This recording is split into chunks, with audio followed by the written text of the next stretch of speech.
baxt saodat eshigining eng ulug'i ota-onaning qilgan duosi hamda ularning sizdan roziligidir. Ota-onaning duosi bilan ilming mukammal va ziyoda bo'ladi. Portret ko'rsatuvining navbatdagi soni mehmoni mo'tabar insonlarining ota-onasining duosini olib, elda hurmat, e'tibor qozona olgan inson Abdurahmon Polvonov. Abdurahmon aka viloyatimizning Tuproqqal'a tumanida yashaydi. Mutaxassisligi oliy ma'lumotli tuproqshunos, qishloq xo'jaligi xodimi. Hozirda u fermer xo'jaligini boshqarayotgan o'g'liga maslahatchi. Dunyoda kasblar juda ko'p deydi qahramonimiz. Ammo insonning ildiziga, tabiatiga eng yaqini bu dehqonchilik deb bilaman. Men uchun yer daromad manbaigina emas, balki u tirik jondir. Ona yerimiz mening sirdoshim va muallimim hamdir, deb fikrini davom ettiradi Abdurahmon aka. Yerga egilganning qaddi baland bo'ladi.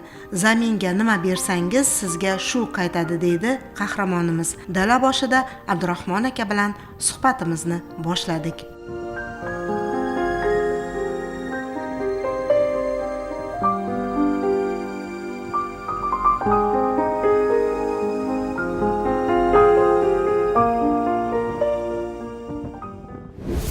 Insonni demak fe'l atvori u tug'ilib o'sgan tuproqqa tortadi deyshadi. Yerga muhabbatingiz qachon uyg'ongan? Yoshlikdan shu bobomizning maslahatlarini olib, paxta yetishtirib, sholi yetishtirib, bog' ekib, dehqonchilik qilib kelganmiz. Hozir shu yoshgacha 100 sentnerdan bug'doy olamiz, 50-60 sentnerdan paxta olamiz, davlatimizga topshiramiz. Ertalab turib, dalalarda piyoda aylanib, yerda shu yer qilgan vaqtimda, yerda shu ekkan vaqtimda boshqacha hidi bo'ladi-da buning. Yer tarafini juda yoshlikdan his etamiz. Yine shu dehqonchilikdan bolalarimizni uylantirib, qizlarimizni turmushga chiqarib, o'qitib, uyli joyli qilib, shamolini ko'rib o'tiribmiz. Shu dehqonchilikning arkasidan tekib sovg'a qildilar. Keyinchalik Cobalt mashinasini sovg'a qildilar. Mehnatning tegi rohat. Bu hamma narsa mehnat orqali bo'lib ketadi.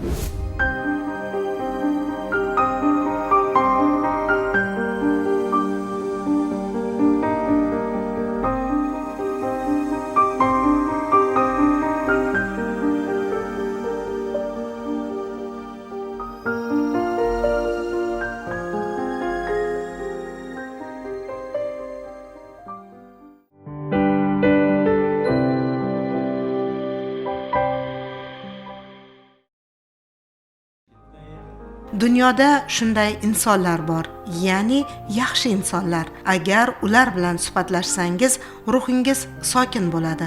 Ularning yuzidagi nurdan qalbi tozaligini his qilasiz.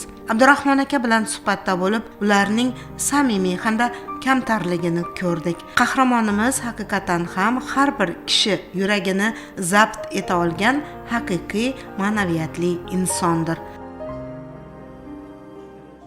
Dastlab bolaligingizni eslasangiz bo'ladimi? 1961-yil Tuproqqal'a tuman Pitnak qishlog'ida tug'ilganmiz.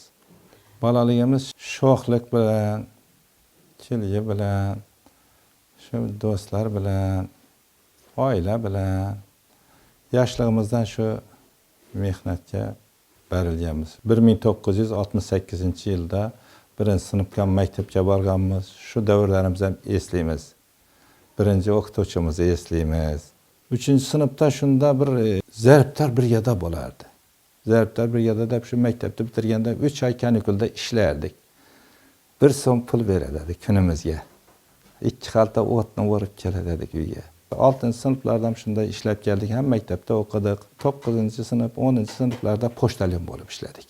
Maktabni bitirib, kunduz ishlab, kechki texnikumda o'qidik. Armiyaga ketdik. 2 yil xizmat qilib kelib, shu texnikumni keyin bitirdik. Ma'lumotimiz shu vaqtda o'rta edi. Keyin sirtdan Toshkent davlat universiteti tuproqshunoslik fakultetini bitirdik. Orzu qiling, intiling va harakatlaning. Chunki niyatlar, orzular harakat bilan haqiqatga aylanadi. Hayotda maqsad bilan yashashning o'zi bu baxtdir deb doimo uqtirgan ota-onasi qahramonimizga. Ularning yo'lga chiqdingizmi, to'xtamang degan o'gitlari ham Abdurahmon akaning hamon yodida. Kishida maqsad bo'lsa, unga erishish uchun o'qiydi, ishlaydi, izlanadi, mashaqqat chekadi. Kulib yonib yuradi. Bu esa haqiqatan ham baxtdir dedi qahramonimiz. Ular bilan ota-onasining yaxshi tarbiyalarini, fazilatlarini ham xotirladik. Polvonov To'rabay onamiz, Qalandarova Malika. Oilamizda bitta ota-enadan 12 ta farzand. 6 ta o'g'il, 6 ta qiz. Rahmatlik otamiz shofyor edilar, enamiz kolxozda ishlardilar. Bolalikdan qo'y boqib, mol boqib, chorvachilik bilan shug'ullanib, dehqonchilik bilan shug'ullanib, shu otamizning yonida mashinasida yurib, shu qiziqqanmiz, shofyorchilikqa qiziqqanmiz. Bobomiz arvakash, otamiz shofir, o'zimiz ham bir 10 yil, 12 yil shofyorchilik qildik. Shu bobomiz dehqon bo'lganlar. Enamizning otalari shu 40 yil bir yerda bo'lganlar, rais bo'lganlar. Shunga qiziqib, shu yoqqa borib yurib, 1996-yilda bir 100-150 gektarga bir yerda bo'lib ishladik. Bu qishloq xo'jalik dehqonchilikni tanlashimizda birinchi bobomiz sababchi, Qalandar Yaxshibayev. Bu 40 yil dehqonchilikda yurganlar. Ikkinchisi ustalarimiz. Ismoiljon Ibragimov maslahatlarini berib, brigadir bo'lasan deb, shu brigadachilikni olib bordik. Men dehqonchilikni tushunmayman desam, men ustam, o'zim o'rgataman. Bir 30-40 odamga ish bera bilasaman, havo bera bilaman. Da shu brigadachilikda qiziqib, yerga mehrimizni berib, 1996-yildan 2001-yilgacha brigadachilik qildik. Man qishloq xo'jaligida sizga oq fotihani birinchi bo'lib kim bergan? Birinchi bobom bergan. Oq fotihani. Shu bobomiz 90 yoshida edi u vaqtlarida. Abdurahmon aka, mana yerni tilini qanday tushunasiz? Yer bilan gaplashish kerak, gaplashib bilish kerak. Yerning rangini qarab, to'proqning rangini qarab, o'zine qarab, ko'zine qarab, sho'r yerlar bo'laturgan bo'lsa, uni yaxshilab yuvish kerak. Yer qoniq, dehqonchilik aniq. Mehnat faoliyatingiz davomida tabiat injiqliklariga, qiyinchiliklarga duch kelasiz. Boshqa kasblarda ham bo'ladi, lekin dehqonchilikda ko'proq tabiat injiqliklari dehqonga sal noqulayliklar tug'diradi. Shunday paytlarda sizni nima umidsizlikdan qutqarib qoladi? Har yil har xil keladi. Shu sabr, toqat, bardoshlik, chidamlilik bilan ob-havoning injiqligini o'tiramiz, shunday aytibdan. Mas'uliyat sezib ishlashimiz kerakdan. Masalan, yomg'ir yog'di deylik. Yomg'ir yog'gandan keyin shu paxtalar ko'karmay qolsa ishlamiz. Shu ko'kargan yerlarni qanday qilamiz? U hozir bizning yerlarimizda, Xorazm shariatimizda qatqaloq bo'lib qoladi, paxta chiqmay qoladi. Shunda o'zlarimizning tadbirlarimiz bor. Dandana mola o'tiramiz, kultivator o'tiramiz, qo'l mehnatini qilamiz. Har xil ana shu o'zlarimizning tajribalarimizdan foydalanamiz. Boshqa ekinlar, sabzavot, poliz ekinlari bo'ladimi, don ekinlari bo'ladimi, yerdan xalqimizga, davlatimizga yaxshi hosil yetishtirib berish. Baxtli inson hech qachon birovga ozor bermaydi, birovning hayotiga ham aralashmaydi. Chunki bu insonning unga vaqti yo'q. Rasul Gamzatovning shunday fikrlari bor. Ya'ni odam, dedi yozuvchi, bu faqatgina atama emas, balki unvondir. Unvon bo'lganda ham juda yuksak unvon. Bunga munosib bo'lish uchun esa odam bir umrga intilishi kerak. Abdurahmon aka ko'p o'qidi, o'rgandi, ustozlarini hurmat qildi. U yaxshi natijalarni, muvaffaqiyatlarni qo'lga kiritish uchun barchaga yordam berishga harakat qildi. Qahramonimizning yosh fermerlarga yaratilayotgan sharoitlarga hozirda juda havas keladi. Ulardan maslahatlarini, o'z yordamini ayamaydi. Siz fermerchilikni boshlagan yillar bilan bugungi kundagi fermerlarning farqini nimalarda ko'rasiz? 2005-yildagi fermer bilan 2026-yildagi fermer osmon bilan yercha farqi bor. Texnikalarimiz yo'q edi u vaqtlarda. Hozirgi vaqtda hammasining texnika, butun agregatlar, hamma narsalar yetarli hozir. Tomchilatish etib 10 hektar, 20 hektar yerlarda bitta odam sug'ora beradi. Burun 10 odam sug'ora edi 1 hektardan 1 hektardan. Fermerlar butun yangi islohotlarga o'tib qo'yadilar axir. Zamonga qarab ish tutishimiz kerak axir, harakat qilishimiz kerak. Hamma sohadan. Endi Abdurahmon aka, dehqonlar bilan suhbat davomida shunday fikrlarni ham eshitib qolamiz. Yer to'ydiradi, lekin u o'zini dardini hech kimga aytmaydi deyishadi. Demak, yerning qadri haqida, uni asrash haqida yoshlarga qanaqa bir maslahatlaringizni bergan bo'lar edingiz? Yer bu hammani boqadi bu. Yer osmondagi qush bilan yerdagi kumursqani ham oziqlantiradi. Bu yer boylig'imiz bu. Bir qarich yerimiz ham qadrli bu. Bir qism to'prog'imiz ham qadrli bu. Shuning uchun yerimizni asrashimiz kerak. Kelajakka yaxshilab qoldirishimiz kerak. Yosh fermerlarimiz ham, ular ham hozirgi zamonning tadbirkor insonlari, yangi selkalar, yangi tajribalar, yomg'irlatish, tomchilatish ishlarini olib borib, juda yaxshi Xitoyga borib kelib turibdilar. Biz o'zlarimizning shu dehqonchilikdan maslahatlarimizni beramiz. Paxtaning rangini qarab aytamiz. Bu paxtaga suv ber, bu paxtaga berma. Chet ellarga borib o'rganib kelib turibdilar. Prezidentimiz ko'p yerlarni hozir yoshlarga ham shu ajratib berib turibdilar. Shu yerdan unumli foydalanishi uchun shu bu yerning sharoitini qarab maslahatimizni beramiz. Bu maslahat deganimiz yer har xil bo'ladi-da. Do'yin yeri bo'ladi, qumloq yer bo'ladi, sovg'a yer bo'ladi, vaflang yer bo'ladi. Shulardan qanday foydalanishini aytamiz. Bir dala bo'la turgan bo'lsa, shuning foydalanilmay turgan yerlaridan mevali manzarali daraxt ekdimiz. Mana bu yerda sabzi ekdimiz. Mana bu yerda mosh ekdimiz. Dalada ishlagandan keyin xo'jalig'ina bir nima olib borish kerak. Haqiqatdan ham shu dala atroflarida taksarlarimizni ekib qo'yibmiz. Tut ekib qo'yibmiz. Mevali daraxt har xil şey ekib qo'yibmiz, olma ekib qo'yibmiz. Har bir qarish yerdan foydalanib turibdilar hozir. Ertalab shu tong otishiga qistanib turamizda. Ertalab shu tabiatga qiziqamiz, tabiat. Mana shu 66 yoshimizga kirdik. Tong saharda turib ketib shu dalani bir aylansam ekan deysiz. Ob-havo ham toza bo'ladi. O'zingiz ham sog'lig'ingiz ham yaxshi.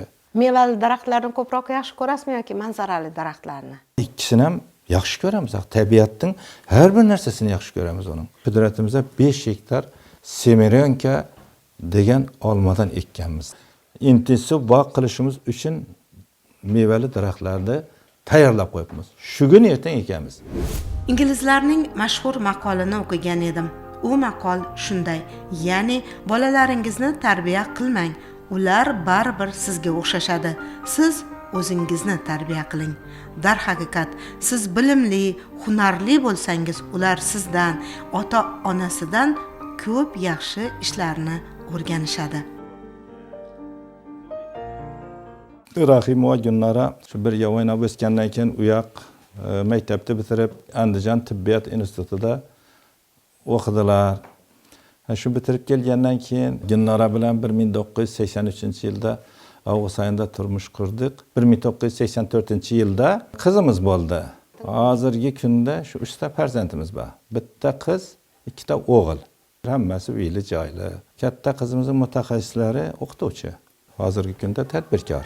Ikkinchi Palvonov Jo'rabek o'g'limiz Toshkent Temuriylar maktabi harbiy akademik litseyda katta o'qituvchi. 2024-yilda tarix fanlar falsafa doktori degan unvon oldi. Juda xursandmiz bu farzandimizdan. Uchinchi farzandimiz Abdurasul iqtisodchi. Shu yonimda hamma ishlarni shu bajaradi. 2021-yilda nafaqaga chiqqan bo'lsam, hozir rahbar Abdurasul. Tuproqlar tumanida bo'lsa, qishloq xo'jalik sohasi bo'yicha ko'p shogirdlarim bor. Shu shogirdlarga maslahat beraman. Mana shu farzand tarbiyasida sizningcha Abdurahmon aka, ayolning o'rni muhimroqmi yoki erkakning o'rni ko'proqmi? Undan tashqari nevaralaringiz bilan ham dars tayyorlab, kitoblar ham o'qib turasizmi? Bu hayotda er-xotin oilani bir tortish kerak. Bolalarga bir qarash kerak. Lekin oilada ayolning o'rni bo'lakcha. Ayolimiz bizga nisbatan bola tarbiyasida, nevara tarbiyasida u birinchi o'rinda turadi. Biz ertalab chiqib ketamiz, kechqurun kelamiz. Hamma vaqtida oilada ayol bo'ladi. Uydan kirsak ham, "Mamang bormi?" deymiz. Bor desa, xursand bo'lib ketasiz, yo'q desa, hayron bo'lib qolasiz. Shuning uchun bola tarbiyasida ona, mama shu birinchi o'rinda turadi. Katta baxtlar, hayratlanarli voqealar har kun bo'lmasligi mumkin.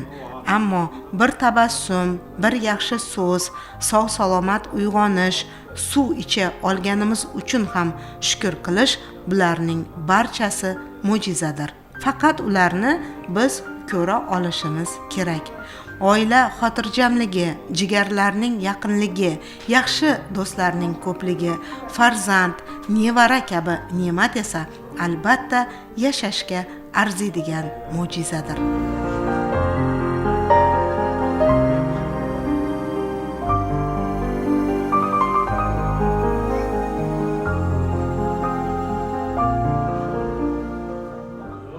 Ota-ona va maktab hamkorligi haqida qanaqa fikrlarni bildira olasiz? Otasi, enasi, babasi, mamasi shu birgalikda o'qituvchi bilan muloqotda bo'lib gaplashib turish kerak. Bolaning xarakterini aytishimiz kerak. Bu bolam endi xarakterda bilsa ham bilganini aytolmaydi, bu aqtig'imiz deymiz. Ichindagini olishdi, domladan iltimos qilamiz. Bir tadbir bo'lsa, albatta borib qatnashaman maktabda. 2025-yilda Toshkent shahriga ziyoratga ketdik. Ko'kyo'ldosh madrasasına kirib, har bir 10 ta nevaram bo'lsa, 10 ta nevaramga, ayolimga, bolalarimga, qizlarimga, kelinlarimga hammasini kitob oldim. Til bilgan el biladi. Kitob o'qisa bilimdan bo'ladi, olim bo'ladi, professor bo'ladi, kelajakda buyuk inson bo'ladi. Nevaralarim bilan dars tayyorlab, bolam qana qaysi vazifani berdi o'qituvchi? Ochgan raspisiyaning qaysi deb shularni tekshirib turamiz. Men ham, mamasam, otasam, enasam bo'lmasa bo'lmaydi. Toshkentga borsam ham nevaralarim 3 ta nevaram bor. Har qaysining sinfina kirib 1 soat o'tirib qaytaman. Shu keksayib 100 yoshga kirsang ham bilim olish kerak. Qahramonimizni yaqinlarining, qo'shnisining tashvishi yoki muammosi doimo o'ylantirar ekan.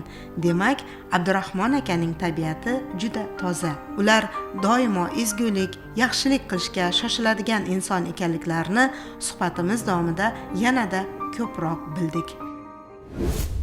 Abdurahmon aka, hayotda yoki mehnat faoliyatida ilk yirik yutug'ingiz nima va qachon bo'lgan bu? Eng katta yutug'im shu dunyoga kelish. Farzandlarning kamolini ko'rishimiz. Bu yana yutug'imiz. Baba bo'lishimiz, mama bo'lishimiz. Shu ayolimizning sog' salomat yurishi, bolalarimizning sog' salomat yurishi. Bundan katta baxt yo'q lekin. Qilgan katta bir xatoingiz sizga qanaqa bir hayotiy haqiqatni o'rganishga, anglashga yordam bergan? Bo'lganmi shunaqa voqea? Kichkina voqealar bo'lgan. Shuni qaytadan takrorlamaslik, yaxshilikqa deydi-ku. Bir yomonlik bo'lsa, yaxshilikqa o'xshaydi bu deb ko'nglingizdan o'tirsangiz, yaxshilik bo'lib ketaveradi. Abdurahmon aka, ko'proq sizni nima xafa qiladi? Men shu bugungi ishimiz, mo'ljallangan ishimiz ertaga qolsa, bolalarga bir ishni buyursangiz, shu bajarilmasa, ham nevaralarim kitob o'qimasa, shundan xafa bo'laman men. Uzoq umr ko'rishning siri nimada deb o'ylaysiz? Oilang tinch bo'lsa, shunda uzoq umr ko'rasan. Ayoling bo'lsa yoningda, do'stlaring yaxshi bo'lsa, gaplashib tursan, o'tgan hayotini, shundan umringiz uzoq bo'ladi. Men shunday fikrlayman. Hayotingizdagi eng foydali maslahat qanday bo'lgan va uni kimdan olgansiz? Hayotimizda eng foydali maslahatni babamdan, mamamdan, otamdan, enamdan olganman. Shu to'g'ri maslahatlardi, foydali maslahatlardi. Sport bilan ko'p shug'ullanib turasizmi? Kun tartibingizni o'zi qanday tuzib olasiz? Kuniga 5000 qadam 2 mahal yuraman. Sog'ligingizni qanday asraysiz? Ayolimiz shifokor bo'lgan bilan hozirgi yoshimcha men bir o'qil olg'im kelmaydi. Shifoxonada yotgan ham emasman. Ertalab turib ketaman, sog' salomatman, bir yerim og'rimaydi. Ayolimizning ham tarbiyasi bordan bizning sog'lig'imizga. Shu ayolimiz bo'lmasa biz sog' bo'lamizmi axir? Sog'lom turmush tarzi bo'yicha maslahatlarni beradi. O'z sohangizda erishgan eng katta yutug'ingiz nima deb hisoblaysiz? Hosilingiz mo'l bo'lsa, talagingiz to'lsa, xirmon to'lsa, daromad bo'lsa, bundan ortiq davlat bormi? Yaxshi gap bormi? Undan tashqari shu odamlarning bir shunday dehqon ekan, rahmat shunga deganlari ming tilla. Qahramonimiz har on, har lahzaning qadrini chuqur anglab, do'stlaridan, yaqinlaridan xabar olib turadi. Ular ayniqsa nuroniy do'stlari bilan ko'rishsa, hayot o'ziga shunchalik ko'p zavq bag'ishlashini ham ta'kidlaydi.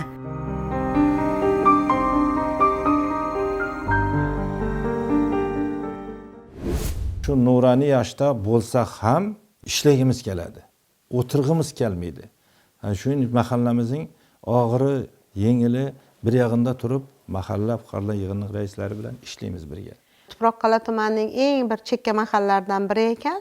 Demak, yo'llar asfalt qilingan, piyodalar yo'lakchalari bunyod qilingan, tungi chiroqlar o'rnatilgan. Nuroniy inson sifatida bundan ham zavqlansangiz kerak. Albatta, ko'chamiz obod. Voleybol o'ynaymiz, futbol o'ynaymiz nuroniyalar bilan. Bir piyola choy ustida suhbat quramiz, dam olamiz.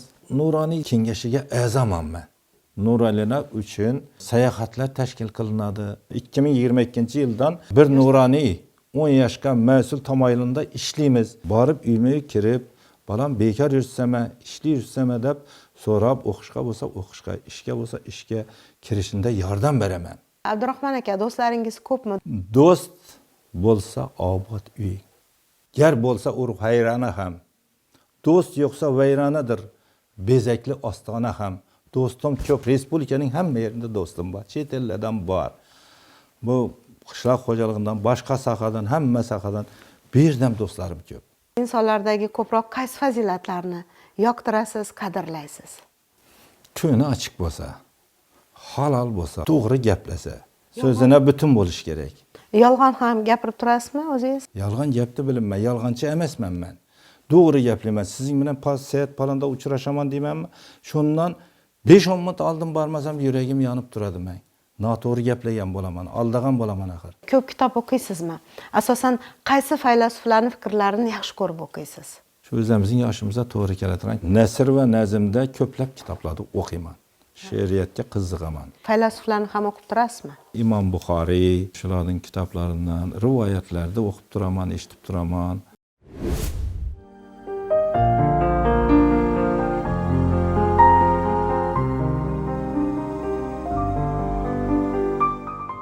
Agar inson doimo o'qisa, fikrlasa, insonda eng yaxshi orzu, istaklar bo'ladi. Aql charxlanadi hamda kuchingizga kuch ham qo'shiladi. Ilmli insonning fikri tiniq, kelajakka ishonchi ham mustahkam bo'ladi. Biz Abdurahmon akaga blitz savollar bilan ham murojaat qildik. Sizningcha ishonch nima? Bir-biriga ishonish, Eng katta boyligingiz nima? sog'liq, Ko'p savollaringizga javobni qayerdan olasiz? kitobdan olamiz. Hikmatlarni anglash uchun nima kerak? O'qish kerak, o'rganish kerak. Demak, barcha narsaga davo Shirin so'z. eng qiyin imtihon. Eng qiyin imtihon hayot imtihoni. Insonni tafakkur olamini boyituvchi eng katta xazina. Kitob. Abdurahmon aka, nimani ertaga qoldirmaslik kerak? Bugungi ishdi. Hayotda maqsadli yashash bu nima? Bu baxt bo'ladi. Insonning miyasi qachon yasharadi? Zinapoyadan ko'tarilganda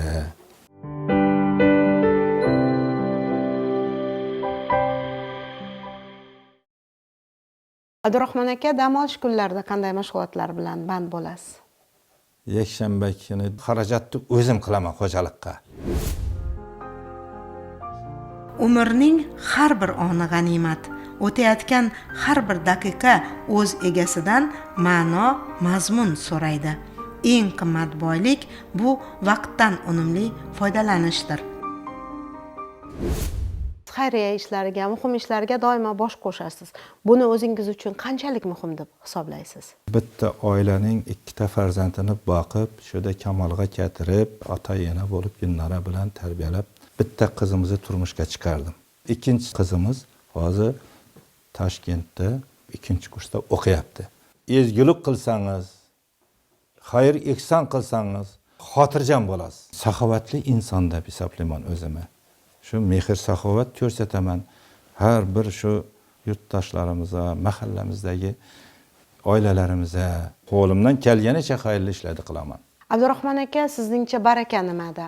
Halol mehnat qilib, halol daromad qilib, xalqimizning mehrini qozonib ishlasangiz, shunda baraka bo'ladi axir.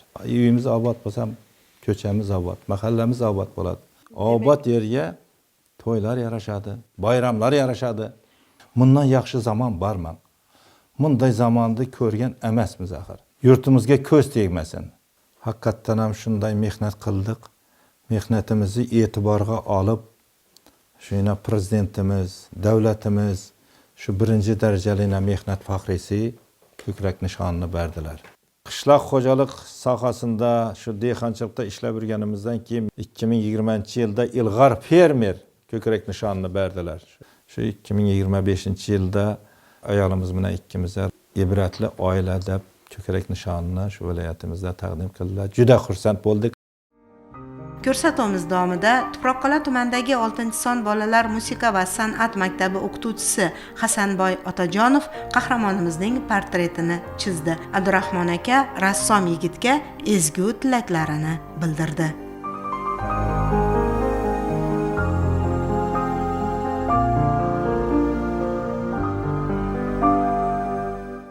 Hasanboy, katta rahmat. Shunday portretini chizib berding. Sog' salomat bo'lg'aysan, qo'li ko'zing dard ko'rmasin.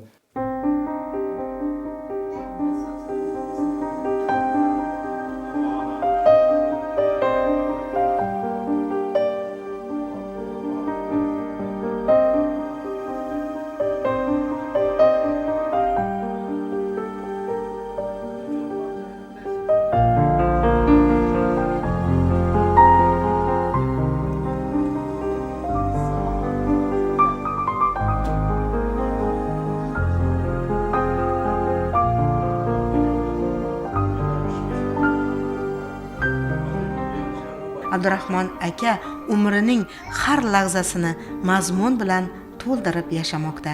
Oilasi, mehribonlari, yaqinlari xalqi uchun yaxshiliklar qilishga intilmoqda. Qahramonimiz bilan suhbatlashib, dunyoga bir marta keladigan odam ezgulik bilan umr kechirishi shart deb o'yladik. Yaxshilik esa kutilmagan joydan albatta qaytadi. Faylasuv Viktor Hugo ta'kidlaganidek, ichki dunyoning go'zalligi eng buyuk go'zallikdir. Uning nomi esa yaxshilikdir. Yaxshi inson, tuproqqal'alik fermer Abdurahmon Polvonovga uzoq umr, sog'lik, salomatlik tilaymiz. Portret ko'rsatuvini tayyorlashda yaqindan hamkorlik qilgan Nuroniy jamg'armasi Tuproqqal'a tuman bo'limi raisi Yusufboy Olaberganovga ijodiy guruhimiz nomidan minnatdorchilik bildiramiz.